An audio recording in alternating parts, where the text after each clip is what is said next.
Olá! Hoje a gente vai mergulhar na história de uma lei que nasceu de uma tragédia pessoal, mas que se transformou numa ferramenta poderosíssima da política global. É uma arma, digamos assim, que pode congelar fortunas e fechar fronteiras, mas não para países inteiros, e sim para pessoas específicas.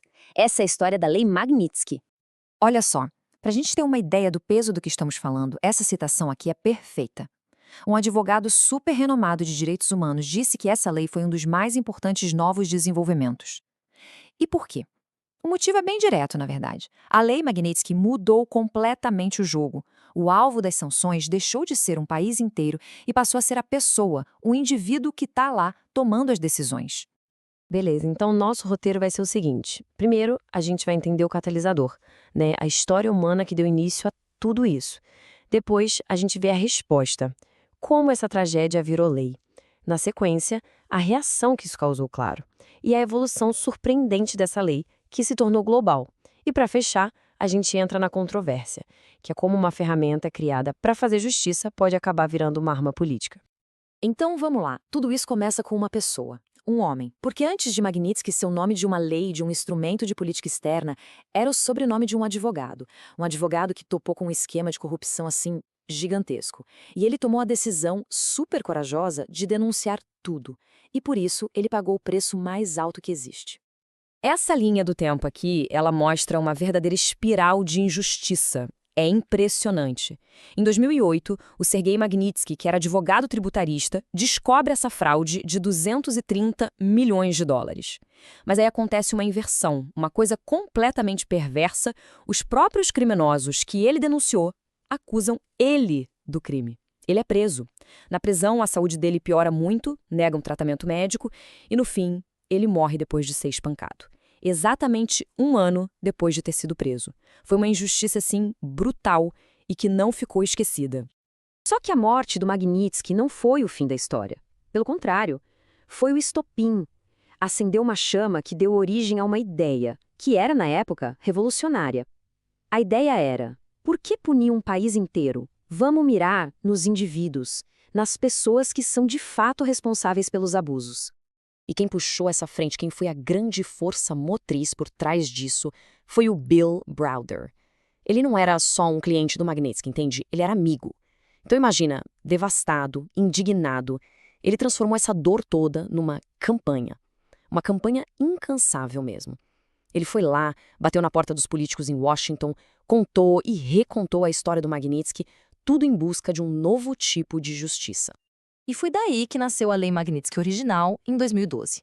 A ideia era muito simples e direta. Vamos mirar nas autoridades russas específicas, aquelas envolvidas na morte do Magnitsky e em outros abusos. O objetivo? Impedir que essa gente usasse e abusasse do sistema financeiro do Ocidente para guardar o dinheiro. Certo. E como isso funciona na prática? Bom, o ponto-chave é um método. A analogia do bisturi financeiro é perfeita. Em vez de usar um martelo, né, com sanções que afetam toda a população de um país, a lei é cirúrgica. Primeiro, ela identifica os indivíduos. Depois, congela qualquer bem que eles tenham nos Estados Unidos. E, por fim, proíbe a entrada deles no país. Ou seja, a punição é pessoal e dói no bolso. E se liga nesses números, porque eles mostram o poder que essa ideia tinha. A gente sabe como a política em Washington é dividida, certo? Pois a Lei Magnitsky conseguiu uma coisa que parecia impossível, um apoio gigantesco dos dois lados. Na Câmara, a votação foi de 365 a 43, e no Senado, 92 a 4. Foi um daqueles momentos raros de união, sabe? Mostrando que às vezes a luta contra a corrupção e abusos de direitos humanos consegue superar as brigas partidárias. Bom, era de se esperar, né? A Rússia não ia receber essa lei de braços abertos. E não recebeu mesmo. A resposta de Moscou veio rápido, foi dura e mirou num ponto que é extremamente sensível. A resposta veio na forma de outra lei, a Lei Dima Yakovlev. E aqui a coisa ficou pesada, porque a medida mais cruel, sem dúvida, foi usar crianças como peões nesse jogo político. A Rússia simplesmente proibiu que famílias americanas adotassem crianças russas. Ponto final. Isso afetou a vida de milhares de crianças órfãos. E claro, eles também fizeram a sua própria lista negra, banindo autoridades americanas de lá. E quando a gente acha que não pode ficar mais bizarro, fica. Num ato de cinismo, que é difícil até de descrever, o sistema de justiça russo fez um julgamento póstumo. É isso mesmo. e condenaram o próprio Sergei Magnitsky, já morto, pelo crime que ele mesmo tinha denunciado. Basicamente, foi uma tentativa de declarar um homem morto como culpado para tentar selar e reescrever a história. Mas a história não parou por aí. A ideia por trás da Lei Magnitsky era muito poderosa para ficar limitada só à Rússia. E não ficou. Logo, ela evoluiu e se tornou uma ferramenta de alcance global. E essa evolução se concretizou em 2016. O conceito foi ampliado e virou a Lei Magnitsky Global. Isso deu ao governo americano o poder de aplicar exatamente as mesmas sanções, congelar bens, proibir vistos, só que agora para indivíduos de qualquer país do mundo, não mais só da Rússia. O critério? Estar envolvido em corrupção pesada ou em graves violações de direitos humanos. E essa aplicação global aconteceu de verdade. Aqui a gente tem só 2 exemplos bem conhecidos que mostram o alcance que a lei passou a ter. De um lado, a autoridade da Arábia Saudita implicadas na morte do jornalista Jamal Khashoggi. Do outro, oficiais da China sancionados pela repressão contra o povo uigur. Isso mostra bem como a ferramenta se tornou adaptável, para diferentes tipos de violações em lugares completamente diferentes. E aí a gente chega no capítulo mais recente, e olha, talvez o mais complicado de toda essa história. É o momento em que uma ferramenta, que foi criada para combater tiranos em outros países, começa a ser usada no meio de brigas políticas internas. E isso levanta a grande questão. Será que ela se transformou numa arma política dos tempos modernos?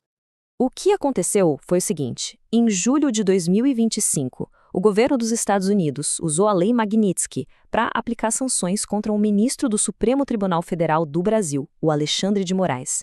Isso foi algo sem precedentes, porque, pela primeira vez, a lei estava sendo usada contra uma autoridade de um dos tribunais mais altos de uma democracia.